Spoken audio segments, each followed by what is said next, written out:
Good afternoon and thanks for joining us. I'm Judy Simpson. Vermont is home to more than 850 dairy farms. Those farms account for about $2.3 billion in economic activity. As farming practices, economics, and technologies change, dairy farms in the Northeast look to stay on the cutting edge.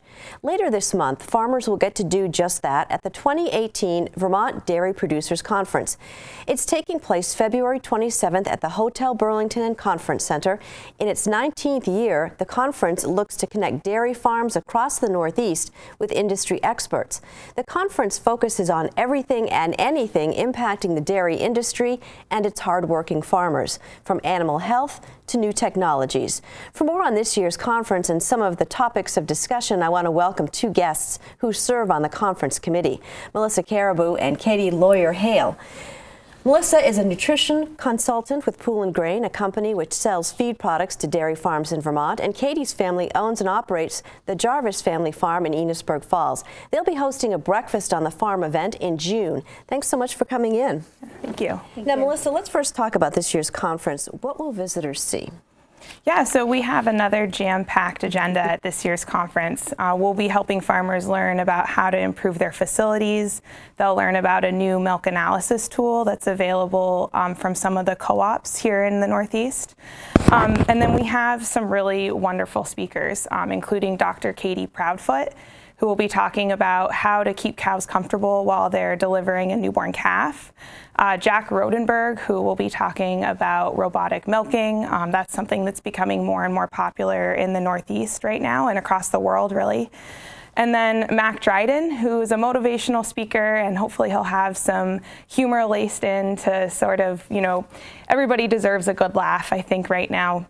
And then we're hoping that we'll also hear from Vermont Secretary of Agriculture Anson Tebbetts, as well as Governor Phil Scott at the conference. Now, Katie, as a farmer, why is the conference important, and why is it still happening after 18 years, do you think?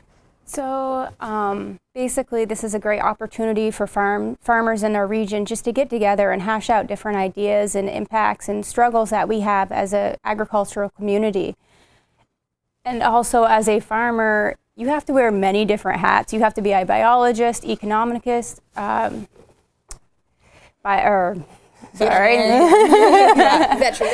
lots of different things. Mechanic, right? And you have to wear many different hats. So basically, this is an opportunity to help you fine-tune your skills and learn different things that can help you implement on your farm to help your farm become more successful. Now, we have just a minute. Tell me a little bit about your farm, because it's a great story. So my grandfather bought the farm in April 1960. He had to borrow $10 to pay the lawyer fees. And then he had to go home and tell his wife that he had just purchased a farm and they had to milk the cows that night. She is a saint for allowing him to do that. And as the farm grew, their family also grew. My grandparents ended up having 15 children, 11 boys and 4 girls. And like I said, my Meme is a complete saint for she raised those children very well. So currently I farm with my 3 uncles and grandparents on our farm. And hopefully it'll continue for the next generations. That's exciting. Well, now we're seeing more farms across the country and here in New England adopting robotic technologies, and one of the most prominent robotic systems, which is in the conference topic by Jack Rodenberg. And we're going to share a video now from the New England Dairy Council that showcases some of the new technologies being used on modern dairy farms throughout Vermont, New England, and beyond.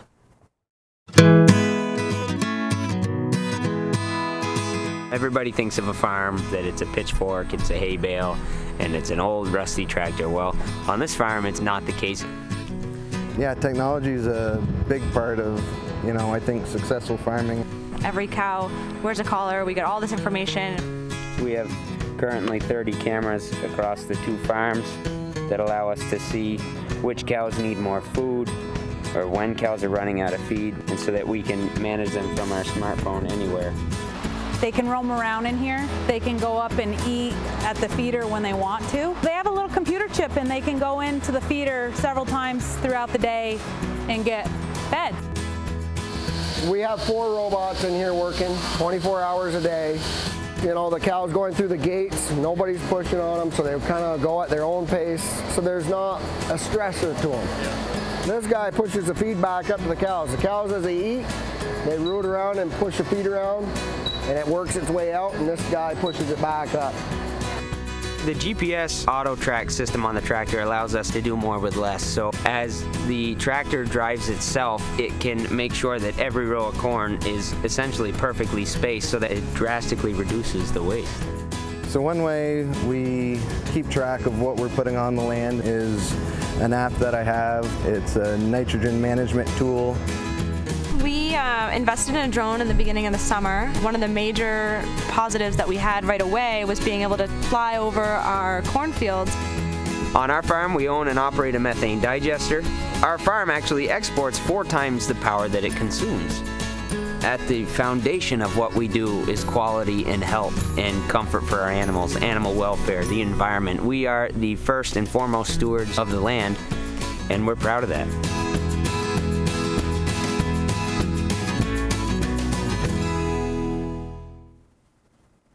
Katie, maybe you could talk a little bit about the benefits of robotic milking. So growing up on a small farm myself, my parents often went months without a day off. And then they would have to make difficult choices. Which parent would be able to go to a school function or even a sporting event, in which parent would have to stay home and do chores. And I mean, those are very difficult. Because cows have to be milked multiple times a day. Cows have to be milked multiple times a day. You have to milk the cows, you have to care for the cows, feed them, clean up after them. And those are very difficult choices for my parents to have to make. And any farm, very many small farms are faced with the same choices. Mm-hmm. And with a robot, you're not tied to the parlor. You're not forced, the robot milks the cows for you. And so it allows a lot of farmers a quality of life. It allows them to take a day off once in a while. It allows them to go to family functions and get away from the farm for a couple hours here and there. Mm-hmm. The robot is also very great because it helps, cows love consistency. And with a robot, it milks the cows exactly the same every single day. Some cows are known to go to the robot up to 5 times a day just to be milked because they enjoy it so much. I've been to farms that have these robotic milkers, and the cows actually stand in line waiting to be milked. And so each cow has a chip. Mm-hmm. And the machine reads that and knows, oh, this is this cow, so I've got to adjust the equipment to fit this cow. And then it takes all kinds of statistics about the cow as well, right? Exactly. It can tell you how much the cow's eating. It can tell you how much the cow's walking, if her milk is healthy. It also sanitizes, cleans, and post-dips the cow's teats and tells you about the cow's health udder, which is udder health, which is extremely important. That's amazing. And so we're discussing the upcoming 2018 Vermont Dairy Producers Conference. It's happening February 27th at the Hotel Burlington and Conference Center. And for more information, you can visit vermontdairyproducers.com. Katie, how have you seen these robotic systems that we've been talking about improve things on the farm? Time management is huge. Farmers are still getting their cows milked, but they're able to utilize their time better. It's more spent. Much more efficient. Much more efficient, exactly. Mm-hmm. So they're able to go out and do other things while the cows are being milked. So they're not tied to the parlor, but they still have all the information that they would have if they were in there milking the cows. And then they can go out and do other things that really improve the farm as a whole. So they can focus their time on, making sure they put up really good feed in the summer or plowing the driveway so the milk truck can get in the wintertime, those sorts of things. Right, well, there's no shortage of things that need to be done Absolutely. on the farm. So what other cutting edge technologies do you have on the farm? So one thing that we're very proud of on our farm is our methane digester. The methane digester takes manure, which you would assume is a waste product, and turns it into a really important resource for our farm. So the methane digester converts manure into electricity for 330 homes in our local community. Wow.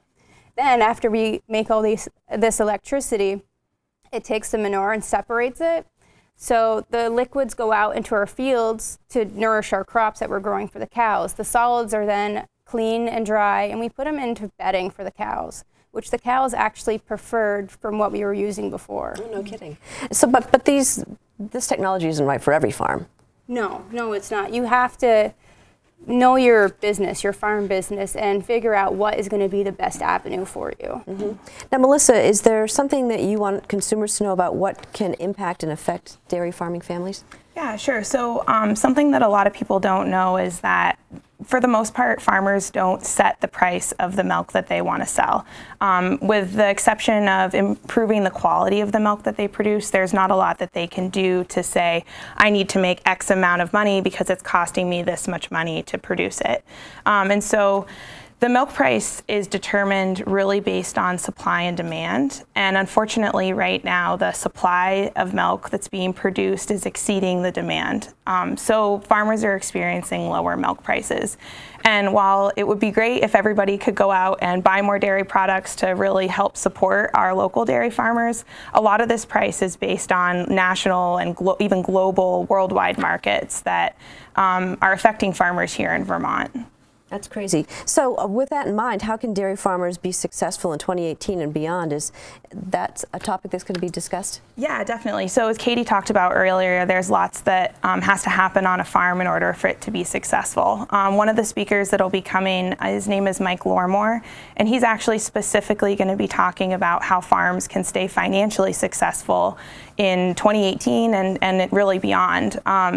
You know, dairy farming is a business. Most of the farms are family farms. Almost, I think all of the farms in Vermont are family farms. Mm-hmm. But at the end of the day, they still need to be able to buy groceries for their family and, you know, pay their bills at the end of the day. So we're trying to bring speakers to the conference to help farmers get through this year. Mm-hmm. What are some of the issues, other than the price of milk, that can affect what happens on the farm? Yeah, I mean, so I would say the biggest one is the weather. So something that no one can control at all. And then, you know, there's lots of different things, equipment breakdowns, the price of feed, which is something that a lot of farms can't control as well because the grain prices are traded as commodities, just like the milk prices. Mm-hmm. So there's really hundreds of thousands of inputs on a farm every day that affect the farm's bottom line. What do you think is the most important thing that farmers can do to set themselves up for long-term success? Yeah, so the most successful farms that I've seen have a really solid business plan. So they work with their families to set goals for their farm, and then they relentlessly work towards accomplishing those goals. And the second that they're accomplished, they're already setting, you know, the next 5 or 10-year goals for their farm. So I think that's a really important thing for people to work together to determine what they want their farm to look like. You know, as Katie said, do they want to have a methane digester? Maybe they want to have a windmill, or maybe they think producing power is not their focus. They'd rather, you know, have really nice cows and take them to the fair and be able to sell their genetics. You know, whatever their focus is, they need to play their strength. And Katie, as far as your farm goes, and we talked about robotic milkers and digesters, is there other kinds of technology out there that that's sort of cutting edge that you're thinking about? Actually, so a lot of farms have GPSs for their tractors just to help precision planning become a little more, so you can utilize the land that you have more efficiently. Because in Vermont, there's not a lot of extra land, so we need to make the most out of everything we have. Then there's other systems for milking cows that are basically Fitbits for cows, that tell you how often the cow sleeps and how much she's walking. And just there's a lot of different things that you can utilize for your farm, no matter what size. Mm-hmm. That once again does the work so that you can turn your attention to something else that's going on. Exactly. Not only that, but it helps you do a better job. If you know how often that cow is walking, then you know if she's sick before she, you know, gives you that little twinkle in her eye saying she's not looking right today. Right. Or she might be lame or whatever. Right. Well, before we run out of time, I want to remind folks that the 2018 Vermont Dairy Producers Conference will take place February 27th at the Hotel Burlington and Conference Center, formerly known as the Sheridan Conference Center, by the way. For more information, you can check the website, Vermont Dairy dairyproducers.com. And we'll have more, one more website to share with you this afternoon. You can check out the mustbethemilk.com if you'd like to learn more about the technologies being used on dairy farms, or if you have any questions about dairy farming in general. Thanks so much for joining us today. Thank you.